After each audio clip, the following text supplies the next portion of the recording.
So yeah, as Joanna mentioned, today I'm going to be talking a little bit about a big day, as one might call it, an attempt to document as many bird species in 24 hours as possible. And we had defined the entire province of British Columbia as our sort of inbounds region. Um, and I imagine I see a huge crowd here, so I imagine we have uh, a very diverse group of people in the audience here. But I think, of course, what unites us all is that we love nature and presumably we love birds specifically. And I when I was making these slides, I wasn't sure whether it was worth convincing everyone that they should go out and do their own big day. I wasn't sure if that's supposed to be the point of this. I certainly would encourage it because I do find them quite fun, but realistically, I don't. I was grappling a lot with that as I was making these because I think ultimately we do interact with nature in a diverse array of ways, and we all get our enjoyment of that experience differently. Even just personally, there are many different ways that I interact with nature, and there's no right way to do it. Sometimes I really like to be outside and in a natural area because it gives me time away from the rest of the world, time to sort of isolate and be alone with wildlife and with the land. But of course, sometimes it's fun to experience nature with friends. Um, Sometimes being in nature involves very arduous physical activity, and sometimes it involves sitting in the same place for hours at a time with a scope, looking at the same patch of sky, hoping a cool bird of prey or seabird will fly by. So there's so many different ways to experience nature. Sometimes I might spend a really, really long amount of time closely studying, photographing, and documenting a single bird or single individual. And sometimes I might get kind of lost and just experience the natural world more broadly with less specific attention for birds. And so there's this whole spectrum, even just within one person, of how we enjoy nature, and I think that's really great. Uh, and the one end of the spectrum, at least as far as it concerns me, is trying to figure out, how extreme can we get when it comes to this hobby? How high to the extremes can we take birding and bird watching, bird enthusiasm? And of course, the simplest way to ask that question would be to ask how many birds can you find, specifically in an allotted amount of time. And this is not something that I have come up with on my own. And many people have, of course, talked about things like a big year. Maybe some of you have seen this movie where the whole plot is a bunch of guys trying to see, and girls, I should say, trying to see as many birds as they can in a calendar year. And of course, those of us who use eBird.org are very familiar with the top 100 board that allows people to track their big years. And maybe some of you saw this documentary Listers that came out last year. It's quite fun and unserious. I would recommend that one if you haven't seen it. Anyway, all this is to say that big years are quite a big deal. They've even gone global. There are a couple really interesting books about people who have tried to see as many birds in one year across the entire world, traveling from one end of the planet to the other. So there's this incredibly wide-ranging and diverse array of thought that is all brought together by this interest for sort of extreme birding. And big years is often how we see it manifest. But you can, of course, also do a big day. Um, Big days, obviously, instead of having a year, you have 24 hours. So it's less of a marathon, more of a sprint. You don't need to be worrying about every single bird for an entire year. You just have to concentrate all of that intense energy into 24 hours. And admittedly, there's not as much of an appetite for these. I mean, there's no top 100 list. There's no movie. There's this kind of scoreboard over on the American Birding Association website that, as I understand it, is quite outdated. and old-fashioned. It kind of feels like using a website that hasn't been edited in at least 10 years. There are some kind of competitions that are held annually. One example is the World Series of Birding, which takes place mainly around Cape May, New Jersey, every spring. And people travel from all over the world to basically do a big day all at the same time and compete with each other. And of course, there are many sort of initiatives that revolve around big days. Maybe you've seen eBird's Global Big Day that are basically focused on encouraging people to get out and go birding. And these are sort of community efforts, which is obviously a really nice thing and a good excuse to get out and do a big day of your own. Um, this leaves kind of a juncture of big years versus big days, and I have long sided with big days. I do big days a lot. I've never really done a big year of any substance, and the reason that big days are so attractive to me is because quite simply they don't require this extensive commitment. This is just a graph I kind of made up. It's very subjective. You're more than welcome to nitpick the specific components of it. But if you want to do a big year, you have to have a lot of money and a lot of free time, particularly if you're doing one at a large scale. You have to put a lot of time into that. Oftentimes, doing a big year involves, never being too far away from your phone. If a new rare bird sighting is reported, then you have to go and find it. Um, with big days, it's a little bit more premeditated. You have a little bit more control over what's going to happen because it's all just that one day. And that's always been something that kind of appealed to me is the idea of saving up my free time for that one day and then just going all out and spending basically 24 hours birding. There's nothing quite like it. Um, as Joanna mentioned, I've lived in a few different places. I grew up on the East Coast of the US, and that was where I plied my trade originally with big days. Obviously, I was a teenager and had a lot to learn, but I had lots of fun. And I lived in Edmonton for a period of time. I did some big days in Alberta. Um, and in 2024, I moved to Vancouver, where I've been living ever since. And I, of course, wanted to continue my yearly tradition of doing a big day every year, one way or another. And so I had no formal plans going into 2024, but serendipity uh, did its thing and put me in touch with some other birders that were interested. And in May 2024, we completed a big day in the Metro Vancouver or Greater Vancouver region. Here's our little map of places we visited, along with some of the highlight birds we saw, including a bank swallow, a Hutton's vireo, Townsend's solitaire, and marbled godwit.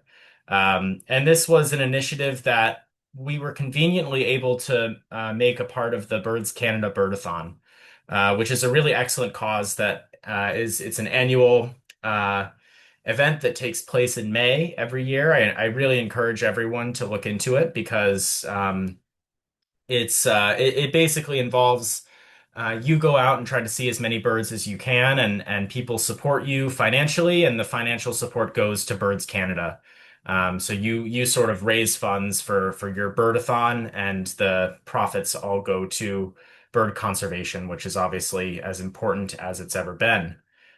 So we had a great time with this, and it kind of set the stage for thinking bigger in 2025. And by bigger, we of course meant British Columbia wide. So now we were no longer restricted to being just within Vancouver. And of course, in such a big province, there are many other birds that you can see in BC that are not found on the coast. Um, once you get to an area this large, you're bound to run into some competition. And we were not the only people that had ever thought of doing a big day across BC. In fact, a quite impressive record had already been set some time ago, all the way back in 2011, which is a whopping 15 years ago now, which time sure flies by. And the record-setting team is consisted of these three gentlemen here. Richard Cannings or Dick Cannings, Pete Davidson, Nathan Hentz, and Dick's son, Russ Cannings. Some of you may know Dick Cannings as former member of parliament in I forget which riding, but one of the ones in the Okanagan. He was NDP um, MP for a long time and recently retired, so he's got lots more time to go birding now.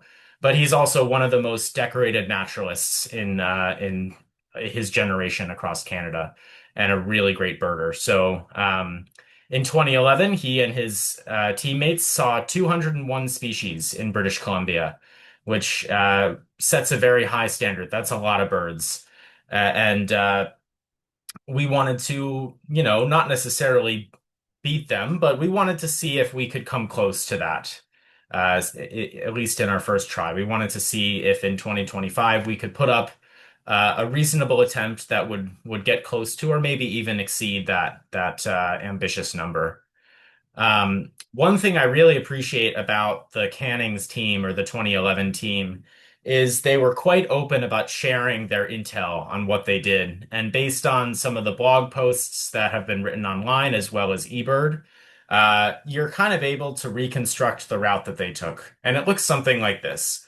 You start your morning somewhere in the Okanagan Valley at midnight, and you see as many nocturnal birds as you can. The sun comes up, and you're probably somewhere down near Penticton or Okanagan Falls, birding in the foothill forest. You'll head down south to Osoyoos, where you can see some wetlands and some grassland birds. And then you begin the long drive west out to the coast, where you spend the afternoon birding around Boundary Bay, Delta, Richmond, some of those other areas around the Fraser River estuary. And it's a very full day. As you can see, the rough drive time estimate is almost 8 hours. And if you've ever driven Highway 3 all the way through Manning Park, you know that that can be quite a long, arduous drive. You can get stuck behind a slow truck for quite a while. It's one lane traffic for most of that route. So it's a lot of driving. It's a lot of distance to cover. But that's what it takes to see that many birds. Um, when we were planning our 2025 route, we didn't necessarily want to just do a carbon copy of what the 2011 team did. Even though that was the record-setting attempt, we wanted to try something a little bit different and see if that could maybe give us an edge. And one thing we, of course, thought of is that Highway 3 is not really the fastest way to get from the Okanagan to the coast. And if you really want to maximize your speed, you can go through 97C up to Merritt and then down the Coquihalla. Of course, it's springtime, so the Coquihalla is not, there's no ice on it or anything. And this saves you maybe half an hour of drive time, which, of course, if you're just planning a leisurely road trip, doesn't seem like a lot, but if you're planning a big day, a half an hour is worth its weight in gold.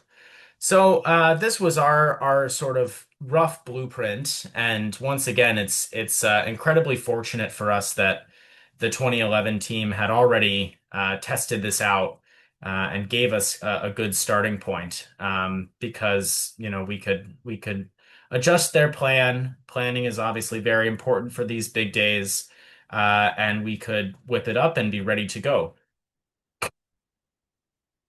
Now, we had this plan, and I've mentioned a couple times already that this was a team effort. The best big days almost always are. It's very hard to do a big day by yourself. Try even just doing all the driving by yourself. That's very difficult. So I should probably introduce the team. I'll start with myself. You already know a few things about me. And one thing, if it hasn't already been made clear, is that I'm the type of person that likes to plan things. I like knowing what's going to happen next. I am obsessive about being on schedule. Um, and big days never go as planned, but it is important to have an itinerary in mind. And one really difficult thing about big days, especially at this stage, is you have to know you have to move at a very fast pace, and sometimes that can be a bit frustrating. So having a schedule in mind and knowing when you have to get going, and how much time you have at each stop is really important. So I like to think that that is my contribution to the big day team. Uh, I always feel very fortunate to be able to be joined by Yusuf Attia, who's works for Birds Canada and is also one of the best birders I know. Um, Yusuf is a super expert when it comes to big days, and in fact, he is part of the team that holds the Canada-wide big day record, which was set in Alberta in 2012, and it was a whopping 226 species, which is just a mind-boggling number. Like I truly can't express how impressive that is to see 226 species in one day in Canada and with no ocean as it turns out.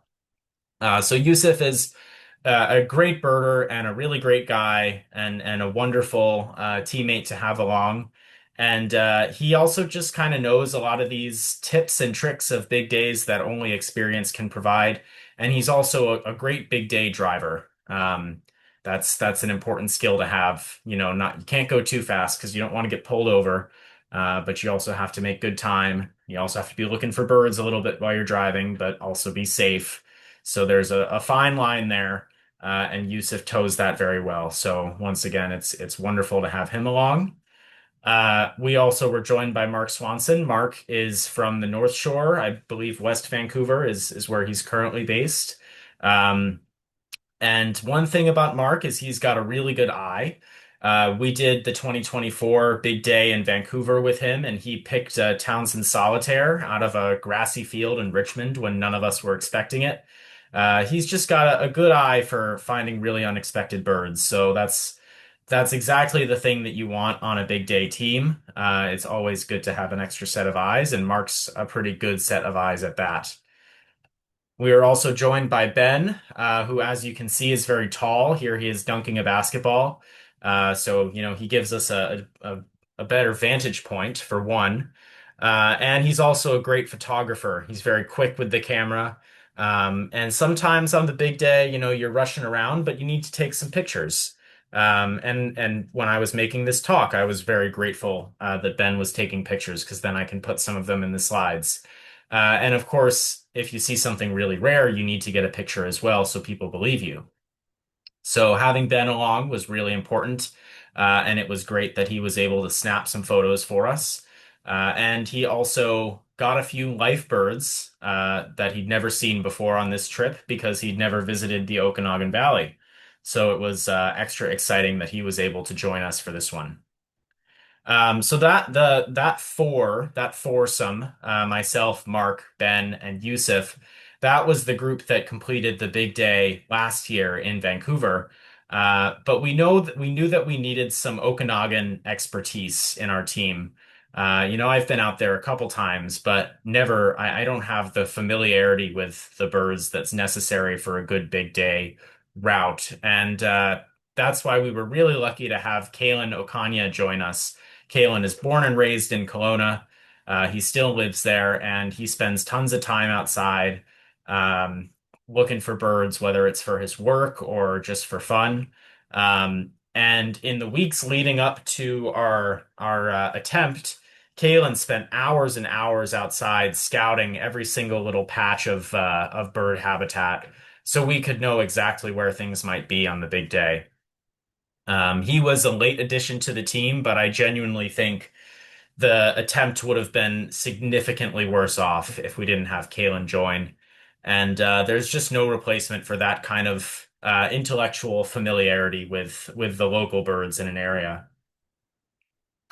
So, once we had our team all together, the four of us, the four coastal team members, we drove out to the Okanagan Valley the day before. We tried to get a couple hours of sleep, although, I mean, it's hard to sleep when you know you're waking up at 11:30 a.m. or 11:30 p.m. and you're so excited. Um, but we tried our best. And before we knew it, we were picking Kalen up from his place at about 11:45 p.m. and getting to our first stop of the day. And this is a place called Robert Lake. This is kind of just north of the main city of Kelowna. And it's a lake with a big wetland, and it's very good bird habitat. And because it's kind of north of Kelowna, where with all the traffic and the big bridge, we didn't want to go here during the day because it would take too much time. And fortunately, most of the species that we could find at Robert Lake, you can get at night with a little bit of effort. One thing about big days is that you would be very surprised how many species you can see or hear at night. Birds are more nocturnal than you think, especially in summertime when they're breeding and they're all excited. So we got to Robert Lake a little bit before midnight so we could set up and scope things out. And basically just stood there in the middle of the night, kind of watching our clocks, waiting for midnight to start. And then before you knew it, the clock struck midnight, it turned to 12, and we were off. The first bird that we had in the day was a savanna sparrow singing, once again, and not a bird you'd expect to see or hear at night, but it was singing. Pied-billed grebe was calling, spotted sandpiper was calling, sora. We had a few soras there, so immediately we were already up to 15 species after about half an hour at Robert Lake. And many of the key ones that we were looking for, there were some redheads on the lake that we looked at with a flashlight. We heard some eared grebes out in the center of the lake, which is a typical species to find there, and black-necked stilt as well. So we took care of business at Robert Lake. We're already at 15 species, and time to continue moving on. All right. And an interesting thing about doing big days uh in Canada really is the sun rises really early. So it's time goes by pretty quickly, and you might think that the night shift of a big day is pretty slow paced because there aren't that many birds that are active at night. And it is true, it's not a breakneck pace like during the day, but you run out of time quickly. The Okanagan Valley is pretty big, and there aren't very many direct roads because of all the lakes and hills, so it takes a long time to get around. Um, and before we knew it, we were already almost out of nighttime because around 4:30 it's going to start getting light out at this time of year in the Okanagan. And so it's about 3:15 a.m. We're driving up a random dirt road in the woods, kind of east of Oliver, BC. And this is just one of the worst conditioned dirt roads I've ever seen. And we're just in a minivan that we rented. And thank goodness we have Yusuf as our driver because he manned it right up that thing like an expert. I was really impressed by that. And we get to the end of this road, and eventually we hear what we're looking for, flammulated owl way off in the distance hooting. So it was all worth it, but nevertheless, we were still running out of time. And before we knew it, we had to keep moving on. All right. Around 4 a.m., we made it down to a Soyuz, which, as some of you may know, is right by the US border. It's about as far south as you can go in the Okanagan Valley before you get into America. And we got here about 4 a.m. We were hoping to sort of arrive in a Soyuz and wait for dawn to start and wait for some of the birds to start calling. Unfortunately, we got there and we were already a few minutes late. Even though the sky was still pretty dark, there were birds calling that we hadn't been hearing earlier in the day, like robins, gray catbirds, yellow-breasted chats. Some of these guys get up really, really early in the springtime because it's kind of peak season for mating and defending your territory. And so we were already a little bit behind schedule, but that was okay. Um, it was certainly nice to see some of the morning birds getting up and getting into their routine. And it meant that the real crescendo, the real peak of the day, which is sunrise, would be coming soon. Before we knew it, it was pretty light out, and we were still down in a Soyuz, just trying to catch some of the wetland species, some of the grassland species that can be found there. And there was one bird in particular that we were looking for that can't really be found very easily anywhere else on our route, and that's the bobolink. The bobolink is a grassland species. It's quite rare in BC. Um, and these grassy fields near a place called Road 22 in Osoyoos are pretty much the only reliable spot to find a bobolink in southern BC, or at least in the Okanagan.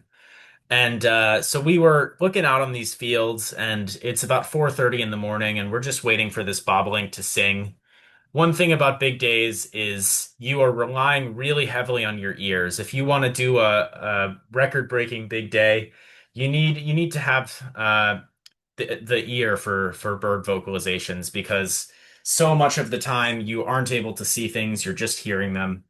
But we were not hearing this bobolink, and so we realized we had to go walk out into this grassy field a little bit. Fortunately, there was a little trail, and we're walking, and eventually Kalen kind of realizes we're taking too much time, and he just starts sprinting, like running basically as fast as he can through the trail without, hurting himself.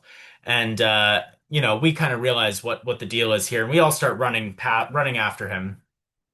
And we get to the place where the bobolink is supposed to be maybe a couple minutes sooner than we would have otherwise, and we hear it way off in the distance, and we're good to go. That would be the first of many big day sprints that would save us precious seconds throughout the morning. Our next stop was a place called Chopaka, which is a very, very small border crossing, kind of southwest of Osoyoos. There's an old road called Nighthawk Road that runs down there, and then a tiny little border station that I think must be closed most of the time because it was not open when we were there. But it's really good grassland habitat. There's some good sagebrush, and we heard a few important species like brewer's sparrow and lark sparrow there. Um, it's interesting birding along the boundaries because you have to remind yourself of the official big day rules, or at least if you want to follow the official rules. The official rules state that if a bird is located on the other side of the boundary, so in this case in the US, it doesn't count. So even if we would have heard a lark sparrow, but it was in the US in Washington, it wouldn't have counted. So we were very fortunate that as this slide depicts, all the birds that we were looking for here were in the United or were in Canada on the Canadian side. After that, obviously, there's nowhere to go but north. So we started to make our way back up the Okanagan Valley. And we stopped at this beautiful lake that Kalen knew about. And I'd never heard of this place. It's called Yellow Lake. And this is just the street view imagery. But after popping out of the car here, we found some Barrow's golden eyes on the water. Those would be our only ones of the day. And we heard a red-breasted sapsucker up in a tree, or red-naped sapsucker, sorry. Um, at this point in the day, it's kind of, peak of the morning. All the birds are out and singing. Every time you step out of the car, you're hearing something new that you haven't heard yet that day. And it's a really fun feeling. Just, a few new species here, a few new species there, and the total is just rocketing up. And over the next hour or so, we would drive through grasslands, see things like burrowing owl and mountain bluebird, and forests where we would find things like white-breasted nuthatch or Cassin's finch. And even some of the big rocky cliffs over by Vaso Lake, where we would see white-throated swift and we would be hearing canyon wrens. Um, all of these habitats would eventually get us up over the 100 species mark at around 7:30 a.m. And we would reach kind of our final frontier here in the Okanagan Valley before heading west. This area is called Shuttleworth Creek Road, or at least that's the name of the big dirt road that kind of leads up into the forest down from the town of Okanagan Falls. So you can see Okanagan Falls over to the west, and then the trail kind of winds up. And it's mostly dirt roads, kind of Forest Service roads, not in very good condition, but it's the easiest access point to some of the what is left of the natural forest here in the Okanagan. Unfortunately, a lot of this area has either burned or been cut down. None of this is protected area, or at least most of it is not protected area, as far as I know. And it was a bit sad reading the blog post from the 2011 attempt because they talked about how um, basically how the habitat was much better quality than it is now. So we had to make do a little bit with kind of the scraps of forest that were left. And we might not have seen the numbers or entire diversity that they did, but we did our best with what we had. We got a Williamson sapsucker and a black-backed woodpecker. Made some stops where we found northern water thrush and Lincoln sparrow. And one of the highlights driving up these dirt roads was this beautiful male spruce grouse that Ben photographed. This was an absolute surprise. You can never bet on a spruce grouse being anywhere. They're very hard to predict. They're generally pretty rare. But this was just an absolutely stunning moment, and our jaws were all on the floor seeing this beauty. The last stop that we had to make down in this Shuttleworth Creek Road area was a little area called Rabbit Lake. This is basically as high up in elevation as we would get. Basically the furthest up pin on the road. And that would be important for us to get into some of the montane species. Basically, many of the bird species that don't come down further into the valleys, things like varied thrush, golden-crowned kinglet, that you don't see down in the valley bottom. And the number one bird that we were looking for up here was the boreal chickadee, which some of you may have seen if you've been out in the mountains. It's generally a species that you see at elevation, especially in the summertime and springtime. And we spent some time looking for this boreal chickadee, let me tell you. And it's a difficult thing on big days when the bird that you staked out, Kalen went here and he found the boreal chickadees. He'd pinned them down, but of course they're birds. They do their thing and they're not always where you expect them to be. And that's a really difficult thing, figuring out when you need to give up and move on. Like I said, we had a schedule. We needed to be here at this time, and we needed to leave at a certain, after being there a certain amount of time. And you're waging a war with yourself internally over whether you should stay and keep looking for this boreal chickadee or leave and save some time and get to your next spot on time. And in this situation, ultimately, we decided to stick with it, and we got rewarded because eventually our boreal chickadee started calling, and it came in and gave us great looks. And they are just one of my favorite birds. I really like boreal chickadees. They're really awesome. So it was a stressful moment. It's always really stressful when the bird's not coming out. But then the just absolute feeling of euphoria when the boreal chickadee came in was pretty hard to beat. And when you bird for 24 hours straight and don't sleep, you don't remember all of it. But I will never forget that boreal chickadee, and I'll never forget exactly where I was when I heard that call. That was pretty cool. So with that, we knew we could make our way back down the dirt road. The next species we had to look for on our way down was the gray flycatcher, which is a rare, oh, really only found in the Okanagan in Canada, and then further south in the US. And pretty hard to find in the Okanagan Valley because it's kind of the edge of their population.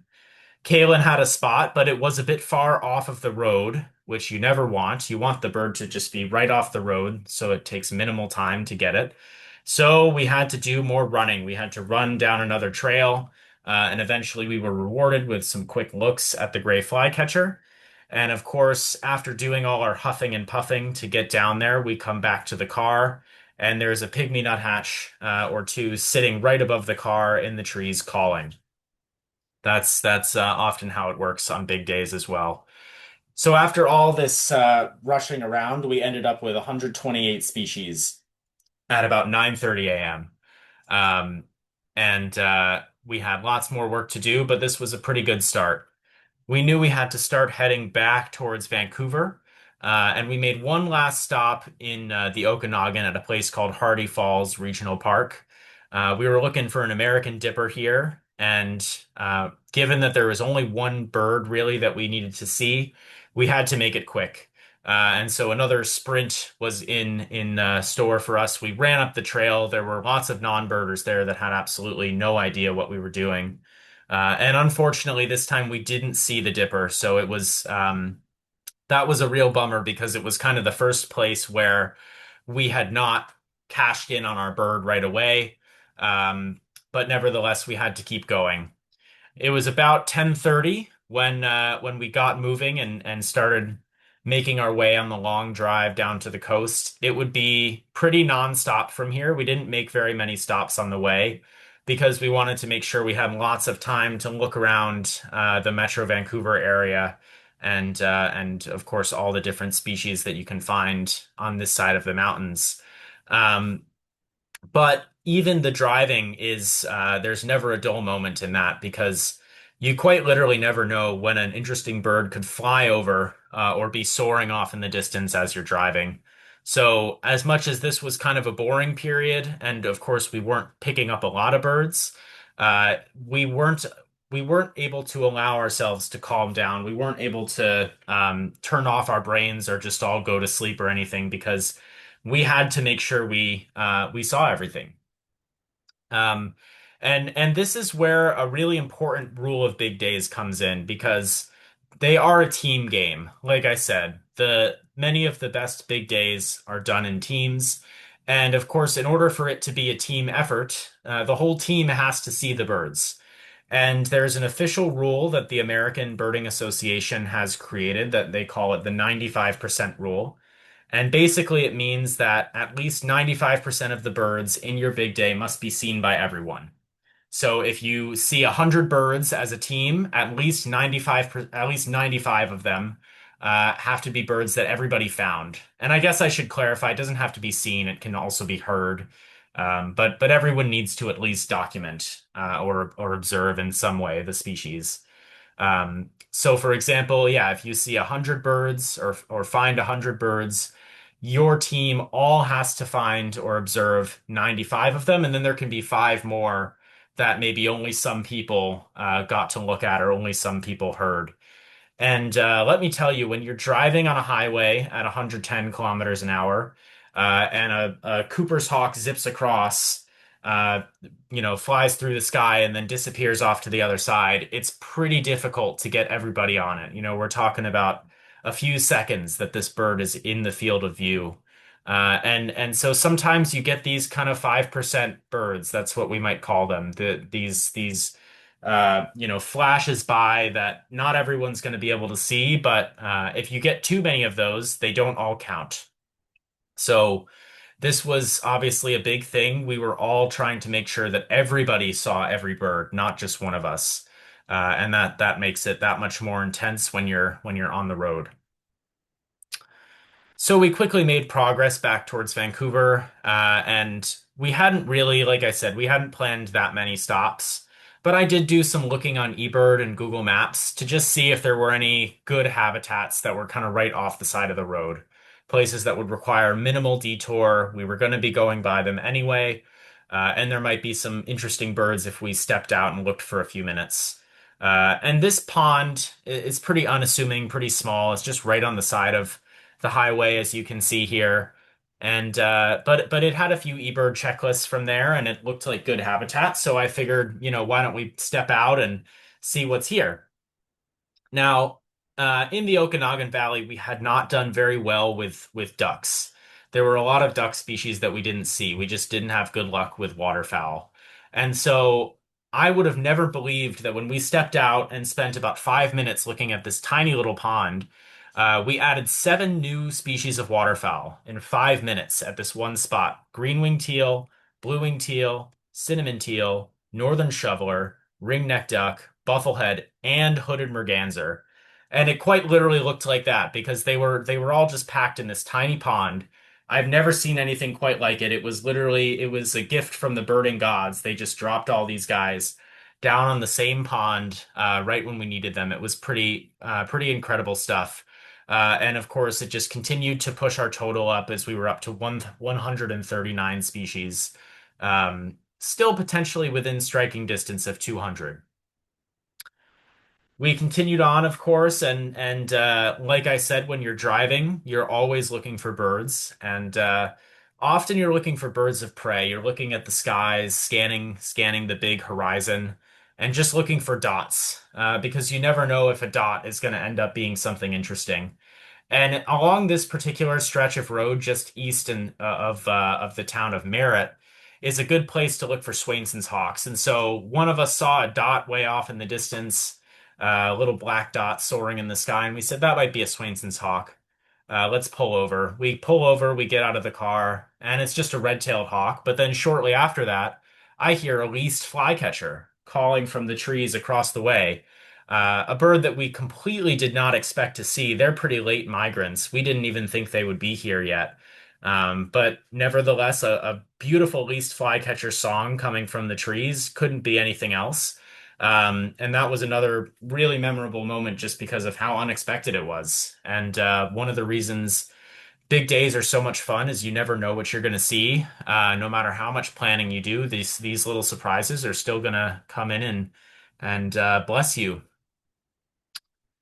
Before you know it, we were back in Vancouver, or at least back in the Metro Vancouver area, seeing some more familiar sights, at least for myself, in sort of the coastal rainforest, much more warm and wet.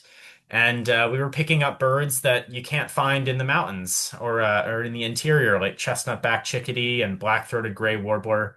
You know, species that many of us have potentially seen since they can be found here in our backyard. And it's difficult. If you tell me in May I need to go out and see a black-throated gray warbler, I would want to be going out first thing in the morning and get them when they're most active. But we were getting into Vancouver around 2 p.m., so we had to work pretty hard to find some of these birds because it's already pretty hot and sunny at this point, and nothing's a guarantee. The birds might just be sleeping or napping or not vocalizing. So to be able to get some of these tough coastal songbirds was really important. We were mostly focused on seabirds at this point. So one place that we stopped is the White Rock Pier. Once again, pretty close to the U.S. border, but also one of the best places to look for seabirds. And we got some new tern species, common tern, Caspian tern. There were still some scoters, surf scoter, white-winged scoter hanging around. We got a few different kinds of gull. Bonaparte's gull was one that was very nice to get this late in the year. Um, but um, this is where the record-breaking attempts are set apart from the really good attempts because it's difficult. One of the most difficult things about doing a big day is you want to do it in springtime, in May, because that's when all of the migratory species have arrived. But you also still want to be able to get some of the wintering species that we have here, things like the scoters, and some of the gulls and the loons and the grebes.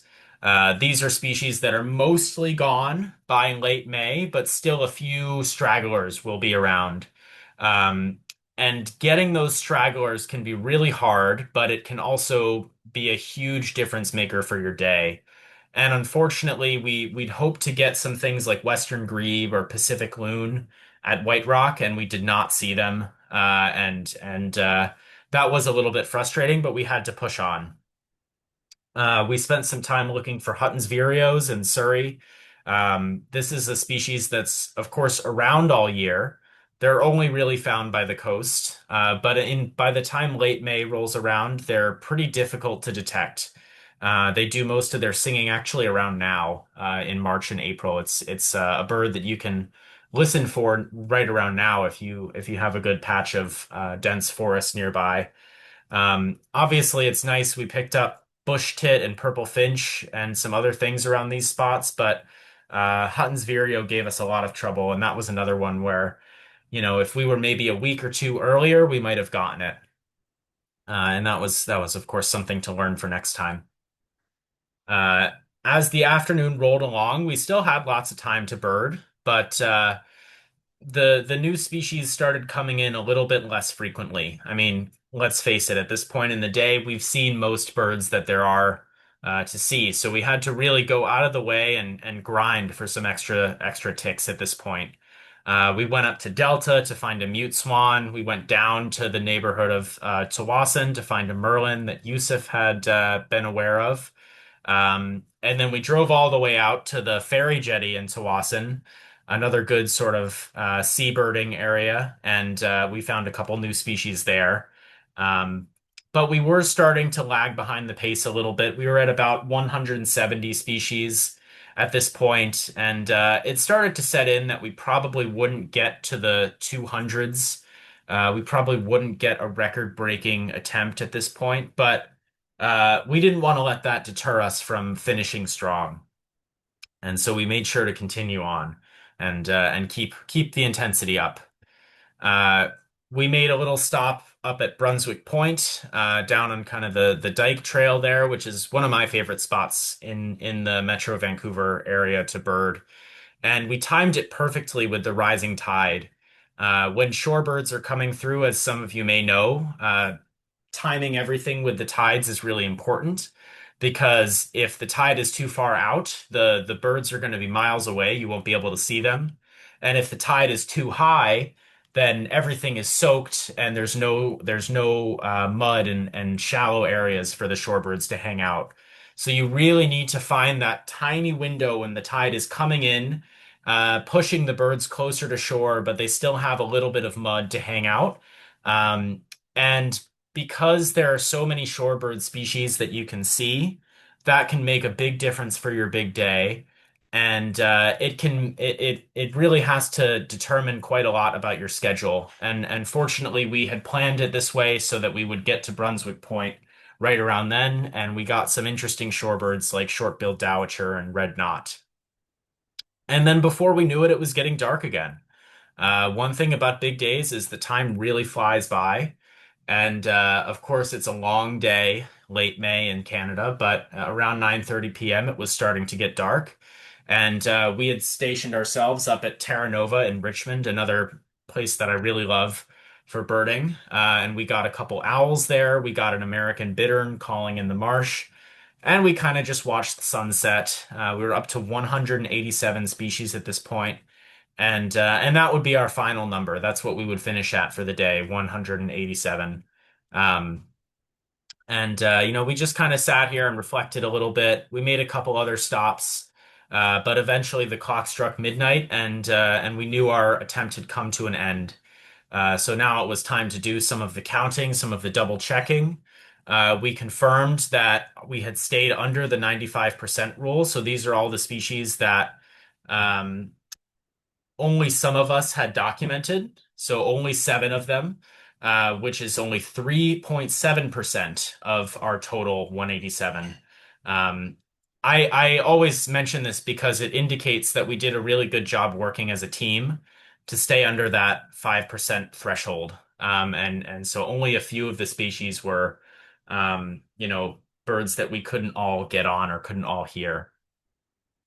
And obviously, it's a long day, and of course, we didn't set the record. So we obviously wanted to think about the species that we missed in order to come back and do better next year. Doing your big day in kind of late May, you get most species, but there are always some late migrants that take a while to arrive. And here are some examples. Willow flycatcher is one. Some of the willow flycatchers that we have don't come in until as late as June. And in the summer, they're very common species here, but we didn't see a single one just because they hadn't all gotten in. And there are a few other examples of that. And then on the other side, there are species that had already left for the most part. Things like golden crown sparrow, which there's tons of golden crown sparrows around right now. But by the time May had rolled around, we were out of luck and didn't see any of them. And a lot of these species were seen on the record-setting 2011 attempt, and I really think that was kind of one of the big difference makers. And then there are also just some species, often a lot of the forest species and the mountain species that just kind of get left behind.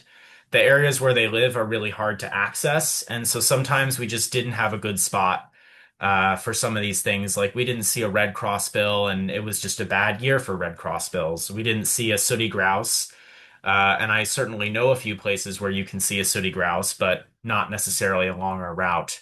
So it's just a bit out of the way. But by far the most hilarious, ridiculous species that we did not find on our big day, and there's always one just hilarious one, was the downy woodpecker, which I bet some of you saw a downy woodpecker today at your bird feeder. And we birded for 24 hours straight and didn't find a single one. And it's something that we honestly just laugh about because I never would have imagined this. Sometimes the sort of feeder birds are surprisingly difficult because you typically don't visit bird feeders on a big day. You mostly spend time in the more natural habitats. And I think that's kind of what happened to us is we just didn't happen upon a downy woodpecker. We didn't go to any feeders, and it's something to learn from for next year. Hopefully that never happens again. But of course, I only mention all of those species because when I was preparing for this talk, I had to look up and remind myself what we did and didn't see. Besides the downy woodpecker, I don't really dwell on or remember the things that we missed. What I do remember is the adrenaline pumping moments, the boreal chickadee, the least flycatcher, um, the things that just invokes such incredibly positive sentiments and memories. Um, the unexpected birds, the big moments, the clutch pulls, and just all the beautiful things. I mean, the fact that we were obviously looking for birds, but in the process of doing that, we got to spend an entire day touring some of the most beautiful ecosystems and natural regions of BC from dry grasslands to montane forests to extensive mudflats and coastlines. And that's something that's going to stick with me forever. Just the opportunity to be able to do that and to be able to spend an entire day just out in nature looking at birds. It's something that I feel really fortunate about and I'll never take for granted. And of course, to be able to do that with this wonderful team, and this is a terrible picture because we took it as soon as our big day had finished, but to be able to do this big day with all of these guys was a blast, and I can't wait to do the next one. So with that, I think I timed it pretty well. It's about 8:30. So I just want to say thanks, of course, to the rest of our team. It really is one of those situations where everybody pulls their weight and everybody contributes, and all of the success that we had is a result of everyone working together. I also want to say thanks for the 2011 team, who we didn't really formally communicate with much leading up to this, but they had made the information about their day so publicly available. Um, I think it really helped us prepare our day. And I'm a big believer in kind of establishing that standard and being open and sharing and allowing other people to sort of experience these things and do it on their own. Um, in general, I think there are so many different ways to do a big day. You can do one in a park by your house. You can do one across a massive area like we did. Um, we drove a lot, but you can also do carbon-free big days by bike or by public transit here in the Metro Vancouver area. And I really do think it's a really fun way to experience nature and to um, yeah, just it's just euphoric to be spending all that time outside with birds, and just working really hard to get to know the living things around us, and that's something that I'll always enjoy. So I hope this wasn't too fast paced for everyone. It was going through a lot in a short time, but that's what a big day often can be. And with that, I'll wrap up, and we'll pause, and I'll take any questions that people have.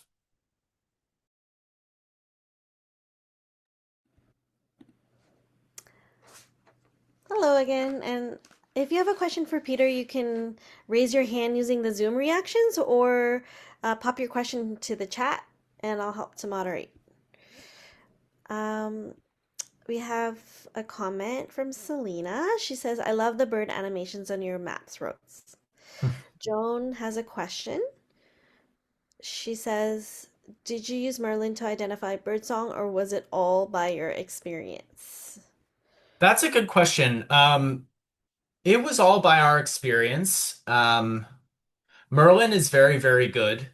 But it's wrong, I would say, about 5% of the time. And so for something like a big day, we wanted to be extra sure.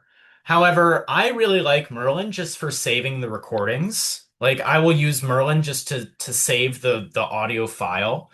I really like that it saves all of your recordings so you can access them later. And it shows you the spectrogram, the little image of the sound, which sometimes can actually be helpful to look at um, when if you're trying to identify a mysterious bird call. So we used it in that sense of saving some of the recordings of interesting birds. Like I think we all got some recordings of the boreal chickadee. Um, but we tried our hardest to sort of identify everything ourselves first, to make sure that everything was 100% certain. Thank you. Alyssa says, thank you. A lot of time and preparation clearly went into this. Really interesting to learn about the places and the birds you saw. Very well presented. Thank you for the effort and great talk. Thank you. Gordon says, amazing. That was fun. Selena has a question. How many big days have you done? Um, Around 10. I don't have, it's been roughly one every year since 2016. So I guess that would be 10. 2016 is the first one I did. That was my senior year of high school. Um, and I just did it in my hometown. So it's a much smaller area than British Columbia.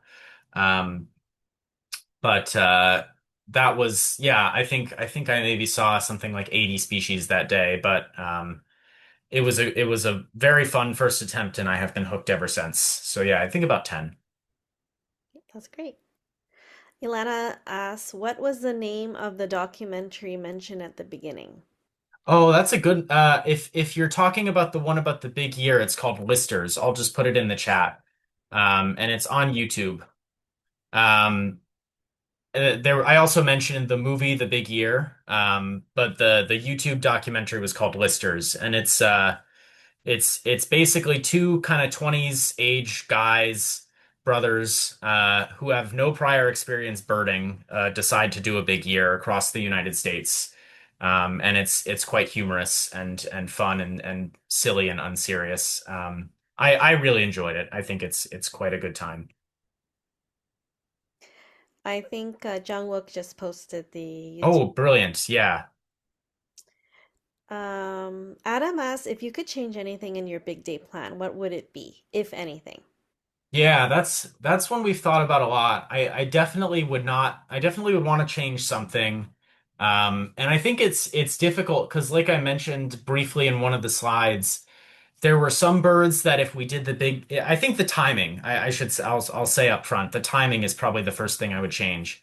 Because if we did it maybe a week later, there would have been some species we would have seen, like a willow flycatcher, maybe common nighthawk or red-eyed vireo.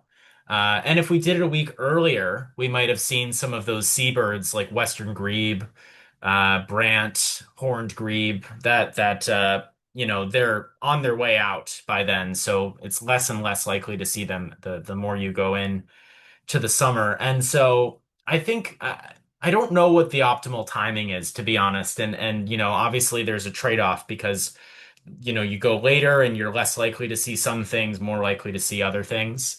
One thing that we've even floated as a group is doing the big day in July, sort of around the beginning of fall migration. Like even in early July, you're already starting to get shorebirds coming in. Um, and pretty much all of the breeding birds should still be on territory here in southern BC in July. So that could be an interesting idea to play around with. But yeah, I think if we were to change one thing, and I hope we do get to attempt this again, it would probably be playing around with the timing, um, and what time of year is best. Thanks, Adam. I have a question.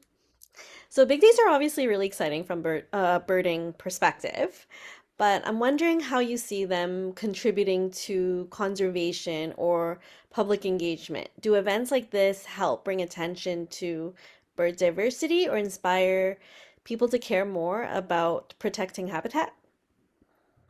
Yeah, I think they can. I mean, in a very direct sense, as I briefly mentioned, both of the big days that we did were part of the Birds Canada Birdathon. Mm, And so like, as part of our big day, we did some fundraising. We advertised what we were going to be doing, and invited people to donate, which of course all goes to Birds Canada and their bird conservation efforts.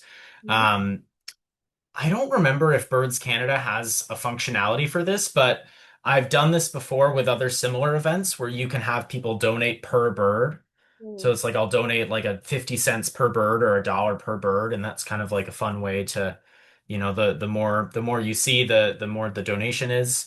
Um, on kind of a broader scale, I mean, we of course have to address the fact that we used a lot of fossil fuels to drive halfway across BC, and you can purchase things like carbon offsets and whatnot to um, reduce the impact of that. But it has to be said that we used a lot of energy on our big day. You don't have to do a big day that way, but we did use a lot of energy. Um, but I do think that, it is it's not a very systematic scientific survey, but it is an assessment of how many birds are around. And especially, like I said, you read about the 2011 attempt, and you can see that things were different back then. And you know, many of us spend a lot of time out in nature, so we probably don't need to be told that things are changing because we've seen it with our own eyes. But having that kind of anecdotal evidence to say, they saw this many spruce grouse back in 2011, and we saw the one Mhm. or we saw this many species, we saw this thing that or we didn't see this thing that they saw so easily, so on, like seeing it is a way, I think, kind of to step back and look at some of those trends. And like there is a lot of alarming stuff going on with respect to biodiversity, and birds are certainly not immune to that. So I think there is potentially an element of getting people to see everything that's out there, getting people to care, and also getting people to, kind of get a snapshot of the trends that are not always what we want them to be. Thanks, Peter. Selena has a question. Did you see any lifers yourself on that day? No, I didn't. I think I think Ben was the only one who had lifers. I've birded a lot in the Okanagan before. Um, But yeah, I know Ben got a few and he was really pumped. Honestly, big days are not the best. They're a good and bad time to get a lifer, because they're good because it makes it that much more fun when Mhm. you see a bird you're looking for, but they're bad because you have to keep going. You don't always get to enjoy it. You don't get to, stay with the bird for half an hour and take photos. Mhm. Um, so it's good and bad to get lifers on a big day. I have gotten lifers on different big days in the past, but not this year. Do you remember what was Ben's lifer? I'm surprised he had a lifer. I think the spruce grouse. I think it was his first spruce grouse. He's never been to the Okanagan before, so a lot of the species that Yeah. are like found not in Vancouver, nowhere else in BC besides the Okanagan, because it's obviously quite a unique ecoregion. So most of the lifers, he got a handful of lifers that were kind of specific to that region. Makes sense. Adam has a question. Any plans for more big days? Yeah, nothing super formal, but I think we all, as a team, we all express a desire to do a BC-wide big day again. Hmm. I think we all believe that we can improve on our total. Generally, doing any kind of route or new area for the first time, obviously, it comes with its kinks, and you learn a lot doing it the first time. Hmm. So typically, if you kind of run back the same area again the second time, you do better.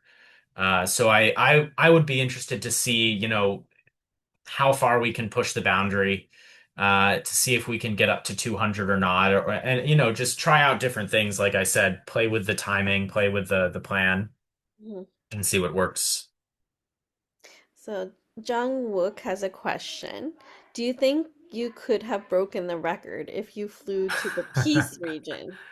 Yes, that's the short answer is yes, and we have thought about that, not seriously, but we've hypothetically discussed it. Um, because yeah, the Peace region is east of the Rockies, so there are like dozens of birds that are the only place you can see them in BC is there. And so if you started in the Peace, birded there for like a few hours at dawn and caught a flight down to Vancouver or Kelowna or something, and then spent the rest of the day there, I think you would 100% break the record. What would be difficult, like obviously money is an issue. And if you chartered a flight, if if you took like a private flight, that would be way better because you wouldn't have to sit in lines and security and stuff. But I think even if you just took a public flight, if it was a well-timed commercial flight, I think you could still do it. I personally don't have interest in the flying just because I despise airports way too much. And I think my head would explode being in lines like that on a big day. I don't know if I'm just a terribly impatient person, but um, I think it is someone else's job to do that. It will not be me, but I think that could break the record for sure. Maureen says, very fun presentation. Thank you. Thank you. Alyssa has another question. What advice would you give to very new birders based on your experiences? Yeah, well, I would say first of all, thank you for listening to this, and I hope this wasn't overwhelming because I talked really fast and a lot of birds were mentioned, and 187 species is a lot of bird species. Um, but obviously, like everybody in our team was once a new birder. So first of all, believe that you can eventually, if you want to get to the point where you're like you know all the birds and know how to identify them, um, I believe in you, and I believe that it's possible for all of us to get there. And really, the easiest way to get there is just by practicing and going outside and I think when you're starting and you don't know every bird and you are seeing and hearing stuff and you're, you know, unsure of what they are, I think it's important to first just appreciate being out in nature and seeing a bird.